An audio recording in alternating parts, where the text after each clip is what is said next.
It is so good to see you this morning. We commented on that as we all gathered earlier in the chat this morning. And we don't just say that, it really is good to see each other, even if it's in that little square.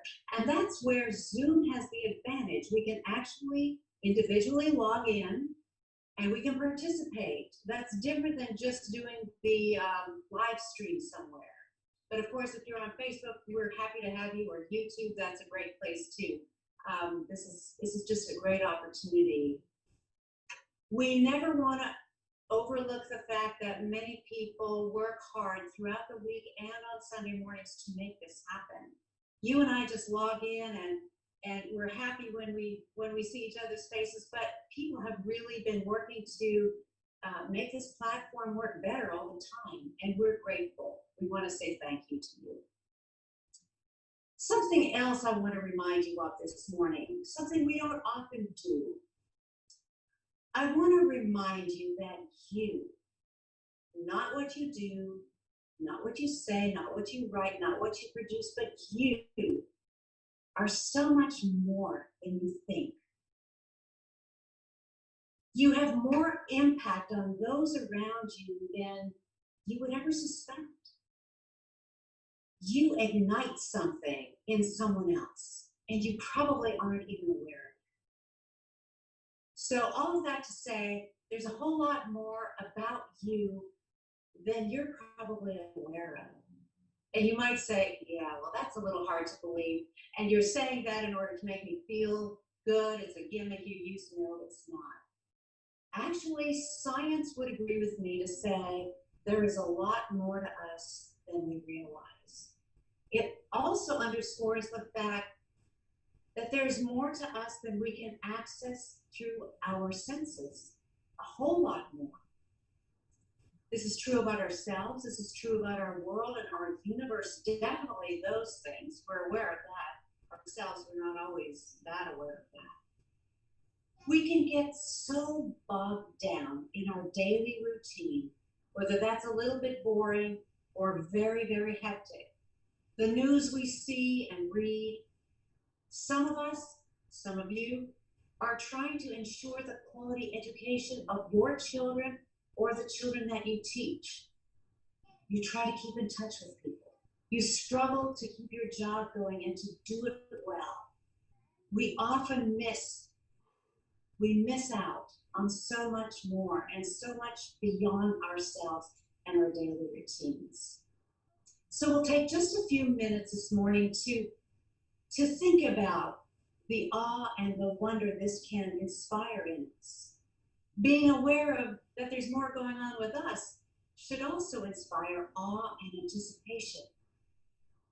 What will today hold? I am more, you are more, we are more than we can imagine. One of these mysteries that we want to uncover just a little bit is how Jesus operates and how that impacts us as Jesus followers. Last week, if you were here with us, we ended with Jesus having received that shocking news that his cousin had been executed. And he was overwhelmed by that news and decided, I need to just get away. I need to withdraw. So he got into a boat by himself, headed out across the lake, only to find people. The people were there. They had preceded him over there. And you guessed it, he had compassion. And he healed them, he spoke with them, he fed them. Yes, he had compassion. But this week, if you noticed when Eileen read, the first words were, Jesus insisted. I found that very interesting. Yeah, he insisted. His ability and willingness to engage with people had its limits. Alone time and rest evidently requires some decisive action. So this is what those two verses say. He insisted that his disciples get into the boat and precede him to the other side. Having sent the crowds away, some more decisive words, he went up on the mountain by himself to pray, remaining there alone as night fell. This is something for us to think about. There are limits even for Jesus. There are boundaries, even while offering seemingly untiring and endless compassion. I know you've been going above and beyond for months and months, personally, in your family, for your work, for the church. I'm sure you feel that. It's a lot. Sometimes we can add just that one more thing to help out, but not indefinitely. Please take a break when you need to. Look for time to rejuvenate. Your ongoing well-being and ability to be effective demands it. Jesus insisted. He sent his disciples and the crowd away. Now, when someone wants to spend alone time, let's not assume that we did something wrong or they have something against us. No, it's about them. It's not about us at all. They have seen the need to get away, to regroup, and we need to also not second guess that decision because we know ourselves, you know yourself, and we want to respect that. At Jesus' insistence, his friends got in the boat and the crowds did go away.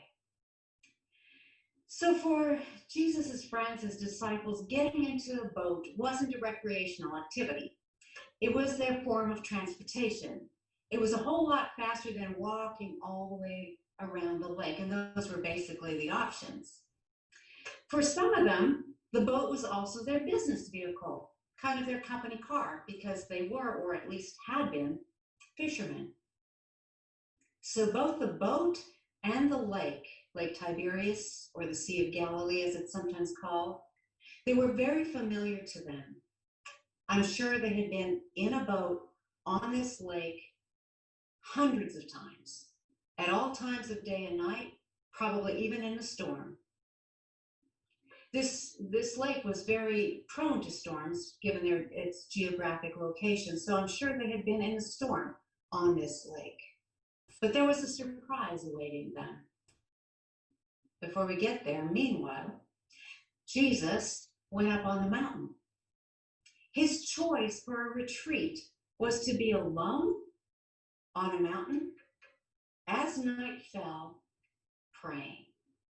That's all we're told. The rest is conjecture.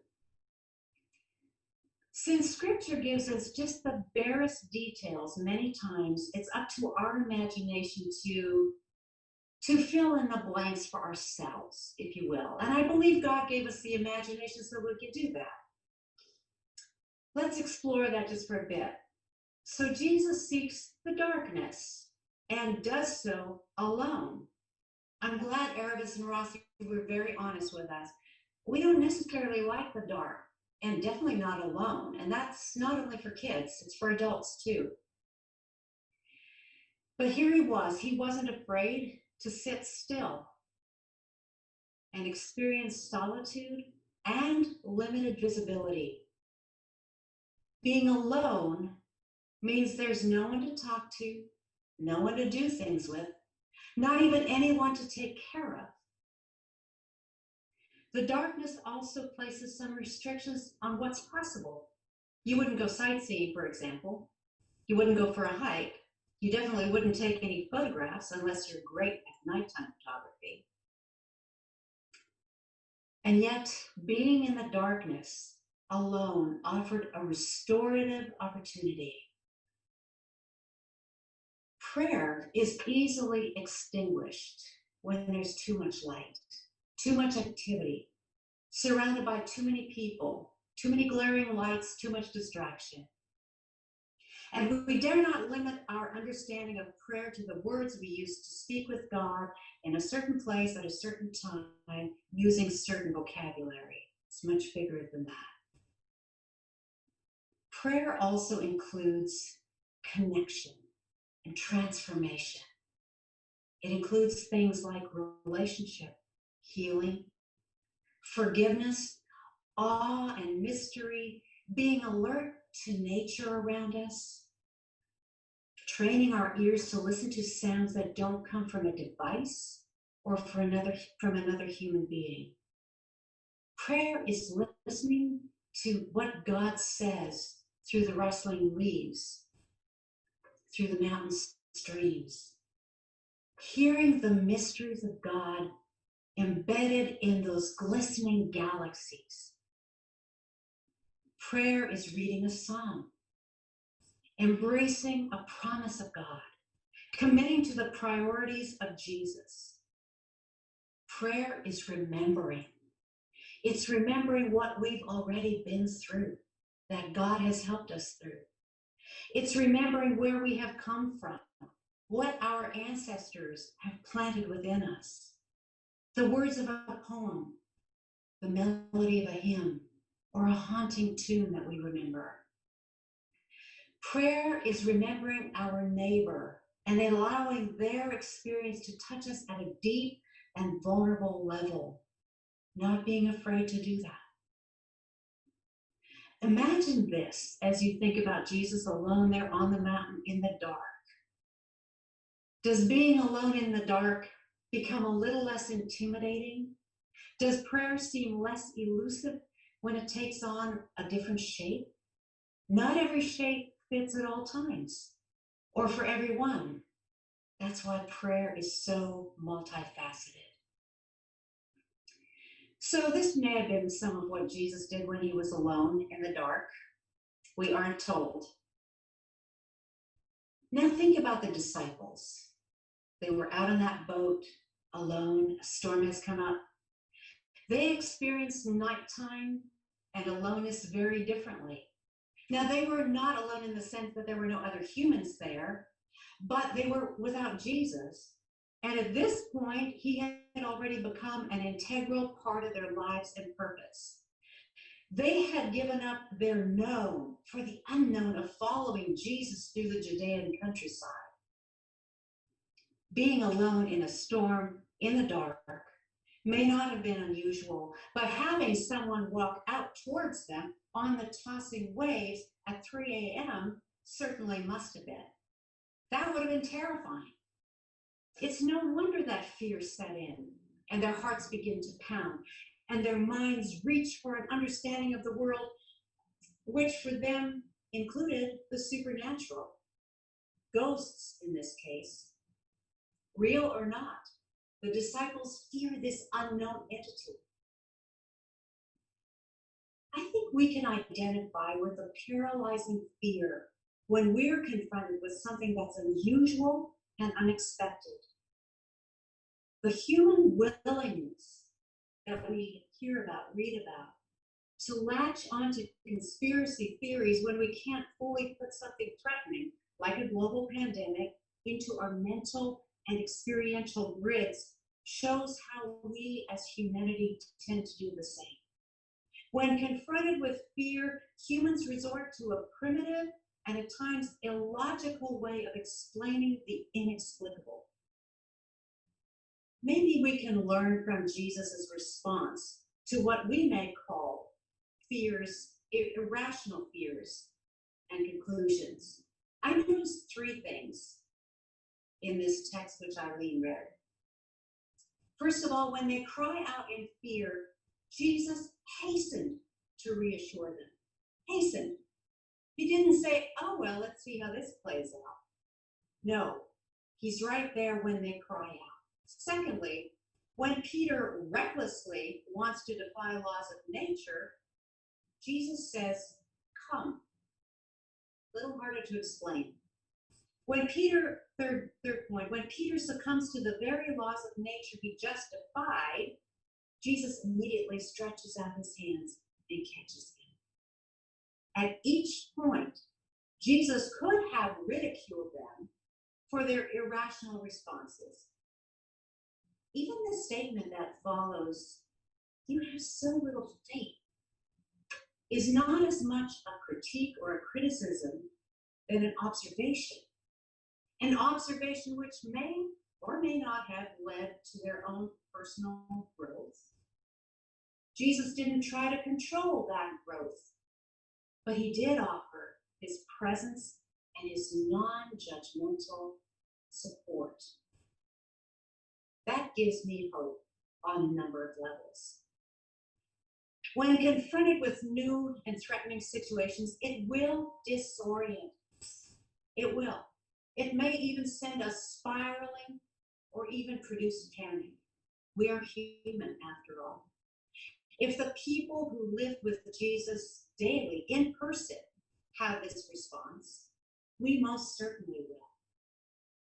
Thankfully, Jesus doesn't come back with condemnation or impatience. That gives me hope.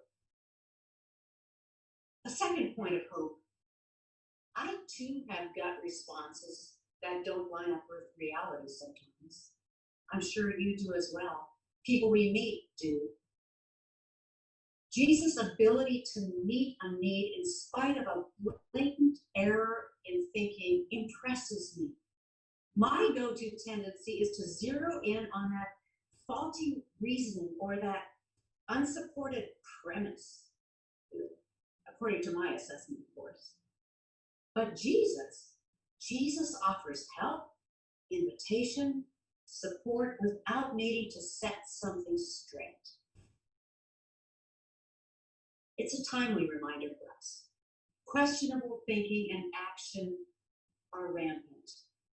Maybe this ability to let go of things and to love unconditionally comes in part as a result of having taken some time alone, in the dark, in prayer, with God, in nature. It certainly points to someone who is not fixated on being right or putting everyone else in their place. I do hope that solitude and retreat would have that result. We're called upon to sit still during this time, greatly limiting what we do, with whom, and where. This is a call to wait in the darkness, the unknown, to take time to get to know who we really are when we are alone, and stripped of those things to which we tend to look for our identity and security. Who are we? It's an opportunity to learn a different way to respond to others around us. Dr. Bertice Berry speaks about the need to sit still this way, and I quote, "If we had all sat still nationally for the period of time we should have, would we be here? We will be okay, but some of us won't make it. Some will suffer loss. Some will suffer shame and guilt and responsibility of not doing what was just a little bit new. Use this time to get to know who you are, to get to know your family more, to learn to see the new, to adjust to the change. So when we do get back, we'll do so much better." And that's applicable for ourselves, for as families, it's applicable for us as a church.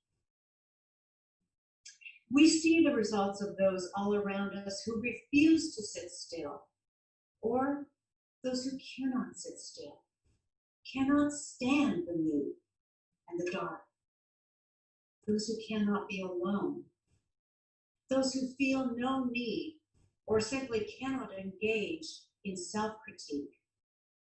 It leads to situations we find disconcerting, and it leaves us exhausted. We need rest.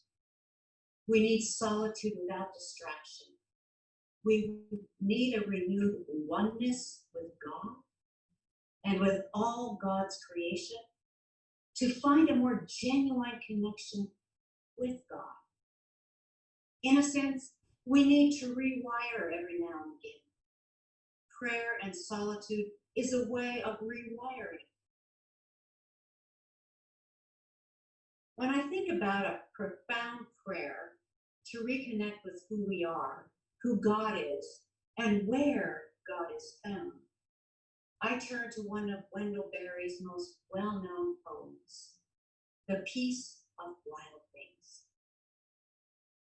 When despair for the world grows in me, and I wake in the night at the least sound in fear of what my life and my children's lives might be, I go and lie down where the wood drake rests in his beauty on the water and the great heron feeds. I come into the peace of wild things who do not tax their lives with forethought of grief. I come into the presence of still water, and I feel above me the day-blind stars waiting for their light. For a time, I rest in the grace of the world, and I'm free.